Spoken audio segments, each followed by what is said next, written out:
పెద్దలు సీనియర్ నాయకులు senior corporator కల్పాల్ Ambedkar గారికి ఈరోజు యొక్క వాలంటీర్ల వందన కార్యక్రమానికి ముఖ్య అతిథి ఇచ్చేసిన పెద్దలు పార్లమెంట్ సభ్యులు మరీ ముఖ్యంగా ఈరోజు ఎన్టీఆర్ జిల్లాలో వైఎస్ఆర్ కాంగ్రెస్ పార్టీకి ఒక పెద్ద దిగ్గా ఉన్న గౌరవనీయులు కేశినేని శ్రీనివాస్ నాని గారికి, అదేవిధంగా సోదరిమణి నగర డిప్యూటీ మేయర్ బెల్లం దుర్గా గారికి, 2వ డివిజన్ కార్పొరేటర్ సోదరిమణి నిర్మల్ కుమారి గారికి, పెద్దలు మాజీ డిప్యూటీ మేయర్ కోఆప్షన్ సభ్యులు ముస్నూరు సుబ్బారావు గారికి, 3వ డివిజన్ కార్పొరేటర్ సోదరిమణి ప్రవళిక గారికి, 8వ డివిజన్ అధ్యక్షులు సోదరులు యలమంచిలి జయప్రకాష్ గారికి, 7వ division corporator standing committee member అయిన మాధురి గారికి, అదేవిధంగా ఈ కార్యక్రమం ఇచ్చేసిన రీజనల్ కోఆర్డినేటర్స్ కానివ్వండి, డివిజన్ అధ్యక్షులకు కానివ్వండి, వేదిక మీద ఉన్న సీనియర్ నాయకులకు కానివ్వండి, ఇక్కడ ఇచ్చేసిన వాలంటీర్స్కి కానివ్వండి, సిఓలకు కానివ్వండి, ఆర్పీలకు కానివ్వండి, అదేవిధంగా ఈ కార్యక్రమానికి సహకరించిన సిడిఓ ఉమామహేశ్వర గారు కానివ్వండి, సచివాలయం సిబ్బందికి కానివ్వండి, ప్రతి ఒక్కరి గారా పేరు పేరున నా ఒక ధన్యవాదాలు, నమస్కారాలు.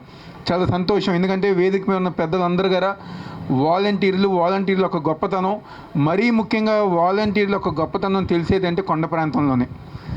1వ తారీఖు వచ్చిందంటే ఇదివరకు ప్రజానీకం పాపం పైనుంచి కిందకి దిగి అది 1వ రోజు వస్తుందో తెలియదు, 5వ రోజు వస్తుందో తెలియదు, 15వ రోజు వస్తుందో తెలియదు, అనేక ఇబ్బందులు ప్రజానీకం, పెద్దవాళ్ళు కానివ్వండి, వికలాంగులు కానివ్వండి, ఒంటరి మహిళలు అనేక ఇబ్బందులు పడుతుంటే ఈరోజు జగన్మోహన్ రెడ్డి గారు ఒక నాయకత్వంలో వాలంటీర్ వ్యవస్థ పెట్టిన తర్వాత ముఖ్యంగా కొండ ప్రాంత ప్రజానీకం ఎంతో సంతోషంగా 1వ తారీఖు వచ్చిందంటే ఉదయం 5ంటికి అలాగా మా ఇంటి తలుపులు తట్టి ఈరోజు వాలంటీర్లు అనేవారు మాకు పెన్షన్ అందిస్తుందని చెప్పి ఎంతో సంతోషంగా చెప్పుకునేవారు. అదేవిధంగా ఇదివరకైనా సంక్షేమ పథకాలు రావాలంటే ముఖ్యంగా పాపం కొండ ప్రాంత వాళ్ళు ఇక్కడి నుంచి దిగి ఆటో ఎక్కి ఏ కార్పొరేషన్ ఆఫీస్కో లేకపోతే తాలూకా ఆఫీస్కి వెళ్ళేవారు. కానీ ఈరోజు మన ఇంటి పక్కనే సచివాలయం ఏర్పాటు చేసి ఈరోజు కొండ ప్రాంత ప్రజానికి కనుక ఎక్కడో దూరంగా ఏర్పాటు చేయకుండా మన చుట్టూనే ఈరోజు సచివాలయాలు ఏర్పాటు చేసి ఎక్కడికో దూరంగా వెళ్ళే అవకాశం లేకుండా మన ఇంటి దగ్గరే ఈరోజు ఏ కాగితం కావాలని అందించే విధంగా ఈరోజు చాలా ప్రజానికానికి ఎంతో సంతోషంగా ఈ విధంగా ముందుకెళ్తాం గారు జరుగుతుంది. ఇందాకే పెద్దలందరూ గారు చెప్పారు వాలంటీర్ల గురించి. ఎందుకంటే దాదాపుగా 3.5 సంవత్సరాలు 4 సంవత్సరాలు మేమందరం గారు మీ కుటుంబ సభ్యులనే కలిసిపోయి గడప గడప మన ప్రభుత్వం కార్యక్రమం ద్వారా, లేకపోతే మా నమ్మకం నువ్వే జగనన్న కార్యక్రమం ద్వారా వివిధ కార్యక్రమాలతో ప్రతిరోజు మనం కలుసుకునే వాళ్ళం. మీరందరూ గారా మీ సొంత అన్నగా మీ సొంత తమ్ముడుగా దీవించి ఆశీర్వదించి ప్రతి కార్యక్రమంలో గారు ఆ కార్యక్రమాన్ని విజయవంతం చేస్తానికి మీరందరూ గారు మాకు పూర్తిగా సహకారం అందించేవారు. ఈరోజు వాలంటీర్ల యొక్క గొప్పతనం, ఈరోజు వాలంటీర్ల యొక్క విలువ ఒకే ఒక ఉదాహరణ చెప్తా. ఎవరైనా దగ్గరికి వెళ్ళి అమ్మ నీకు పెన్షన్ వస్తాను కదా, ఎవరు ఇస్తున్నారంటే మా వాలంటీర్ వస్తున్నారని చెప్పారు. తెలుసు కదా. అంటే ఈరోజు జగన్మోహన్ రెడ్డి గారు ఆయన ఏదైతే కోరుకున్నారో గతంలో మాదిరిగా దళారుల వ్యవస్థ లేకుండా, అవినీతి అనేది జరగకుండా ఈరోజు నా సైన్యం, నా మనుషులు, చదువుకున్న వాళ్ళు, యువతులు ఎవరైతే ఉత్సాహంగా ఉంటారో వాళ్ళందరికి కనుక నేను అవకాశం ఇచ్చి చేస్తే ప్రజానికానికి సేవ చేసే ఉద్దేశంతో ఈ దేశంలో ఏ ముఖ్యమంత్రికి రాని ఆలోచన, ఏ ముఖ్యమంత్రి చేయని విధంగా ఈరోజు సచివాలయం వ్యవస్థ ఏర్పాటు చేసి అందులో మీలాంటి యువతులందరి ద్వారా అవకాశం ఇచ్చి ప్రజానికానికి సేవ చేసే అవకాశం కల్పించిన నాయకుడు ఈరోజు వైఎస్ జగన్మోహన్ రెడ్డి గారు. ఈరోజు ప్రతి సంవత్సరం గారా మనకి శాలరీ విషయంలో కానివ్వండి, అదేవిధంగా మరీ ముఖ్యంగా ప్రతి సంవత్సరం మనం ఇలాంటి వందన కార్యక్రమం, వాలంటీర్లకి వందన కార్యక్రమం జరుగుతుంది. ఏ విధంగా అయితే బాధ ఉంటుంది ఇందాక దుర్గాకి చెప్పింది. చాలామంది మరీ ముఖ్యంగా కొండ ప్రాంతం వాళ్ళు ఎన్ని ఇబ్బందులు వచ్చినా, వానాకాలం అయినా, వర్షాకాలం అయినా, ఎండాకాలం అయినా మేము పైదాకా ఎక్కుతున్నాం, కానీ మాకు వజ్ర కానివ్వండి, రత్న కానివ్వండి, లేకపోతే ఇలాంటి మా దగ్గరికి వచ్చేసరికి ఎందుకో ఆగిపోతున్నాయని చెప్పని చాలామంది బాధపడుతున్నారు. దయచేసి మీరెవరు కూడా బాధపడాల్సిన అవసరం లేదు. ఎందుకంటే అధికారుల దృష్టిలో కొన్ని కేటగిరీస్ ఉంటాయి, టైము డేట్ల ప్రకారం ఏదో ఉంటుంది. కానీ నిజంగా ముఖ్యమంత్రి జగన్మోహన్ రెడ్డి గారి దృష్టిలో వాలంటీర్ అనే ప్రతి ఒక్కరి గారా సేవా వజ్రాతో సమానం అని చెప్పని దయచేసి మీరు అందరూ గుర్తుపెట్టుకోండి. ఈరోజు క్లాస్లో 35 మంది స్టూడెంట్స్ ఉంటే ఒకరికే ఫస్ట్ ర్యాంక్, మిగిలిన 34 గారా టీచర్కి ఎక్కువే, ఆ టీచర్కి సమానమే. కుటుంబంలో గారా ఇద్దరు పిల్లలు ఉంటే ఒక పిల్లారికి ఫస్ట్ ర్యాంక్ వచ్చిందని చెప్పి ఇంకొక పిల్లారు మనవారు కాకుండా అయిపోరు. అదేవిధంగా జగన్మోహన్ రెడ్డి గారు గారా మీరందరు గారు ఆయన సొంత మనుషులు, ఆయన సొంత వ్యక్తులు. ఏ విధంగా అయితే ఒక కన్ను నాయకులు కార్యకర్తలు అనుకుంటారో మరొక కన్ను వాలంటీర్లు అని చెప్పని జగన్మోహన్ రెడ్డి గారు అనేక సందర్భాల్లో చెప్పారు. చిన్న ఉదాహరణ, ఈరోజు ప్రతిపక్ష నాయకులు ఏదైతే 2019లో చంద్రబాబు నాయుడు స్వయాన చెప్పారు, గోన్ సంచులు మోసే ఉద్యోగం వాలంటీర్ వ్యవస్థ.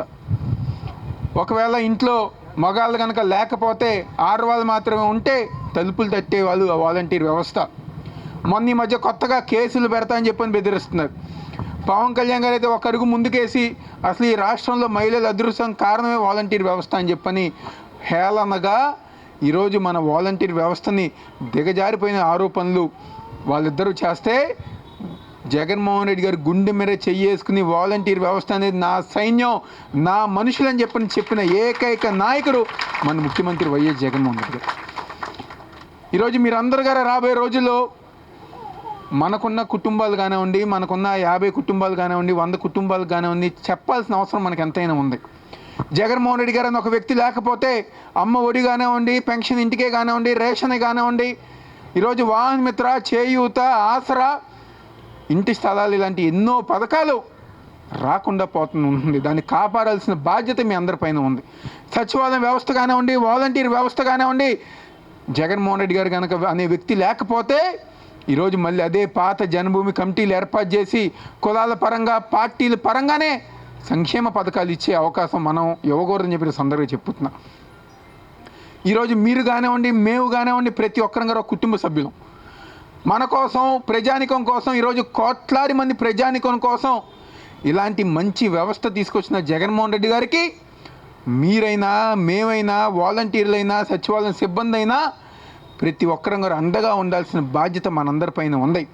ఈరోజు కోట్లాది మంది ప్రజానికం మీ మీద ఆధారపడ్డారు.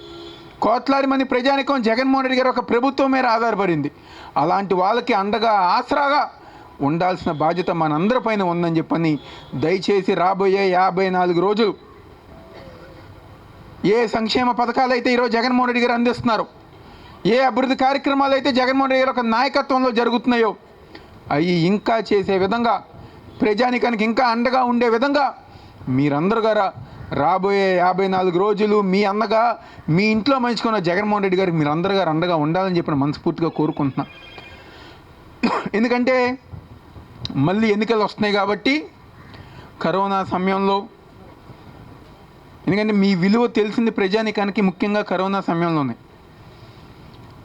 ఈ ఇంటి నుంచి ఆ ఇంట్లో మాట్లాడుకోలేని పరిస్థితుల్లో గారా జగన్మోహన్ రెడ్డి గారు ఇచ్చిన పిలుపు మేరకు ప్రతి ఇంట్లో వ్యాక్సినేషన్ కానివ్వండి, సర్వే కానివ్వండి, మా కుటుంబం కాదు, జగన్మోహన్ రెడ్డి గారు ఇచ్చిన కుటుంబాలు ముఖ్యమని చెప్పిన ఆ రోజు ప్రతి ఒక్కరి గారు కరోనా సమయంలో ఫ్రంట్ వారియర్స్గా నిలబడింది ఆ రోజు వాలంటీర్ వ్యవస్థ అని చెప్పి సందర్భంగా చెప్పుతున్నా.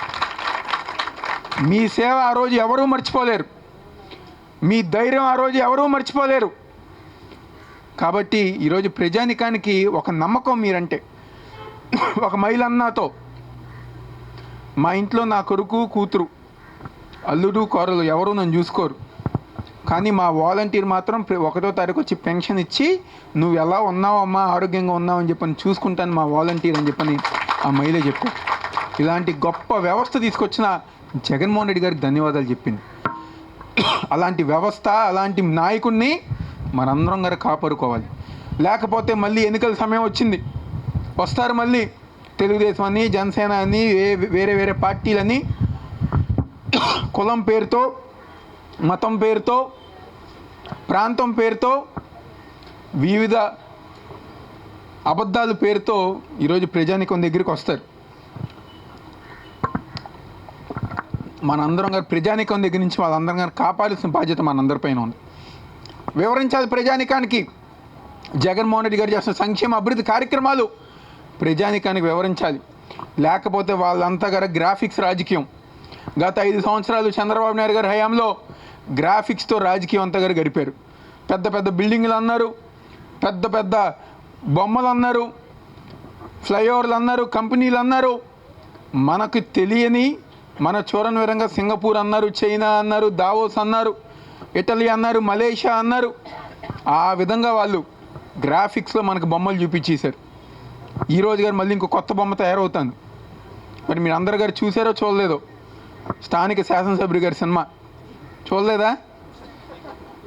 ఈరోజు మన హయాంలో జగన్మోహన్ రెడ్డి గారి హయాంలో కట్టిన రిటైనింగ్ వాల్ని ఆయన ఏదో కట్టారని చెప్పని గట్టిగా గవర్నమెంట్ అలా చేయబెట్టి దాని మీద సవర్ తీసుకుంటూ వెళ్ళారు. అసలు ఈ నగరానికి నేనే రైల్వే స్టేషన్ తెచ్చాను ఎంపీగా ఉన్నప్పుడు అని చెప్పని రైలు పట్టాల మీద ఖాళీగా వెళ్తున్న ట్రైన్లో ఎవరు గారు లేరు, అందరికి హాయి చెప్పుకుంటూ వెళ్ళిపోయారు. అంటే ఒక గ్రాఫిక్స్ రాజకీయం.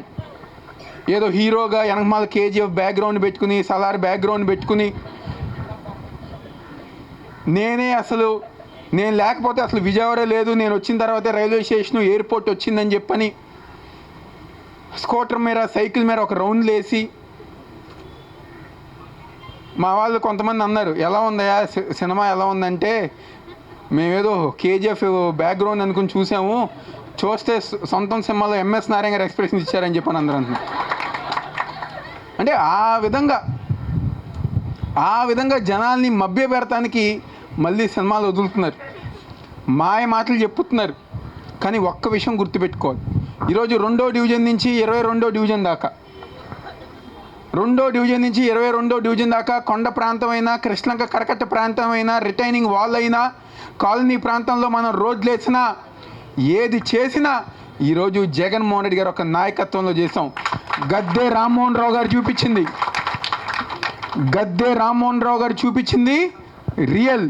రీల్ మనం చేసింది రియల్ అనే విషయం ఈరోజు ఆ తెలుగుదేశం పార్టీ వాళ్ళందరూ గారు గుర్తుపెట్టుకోవాలి.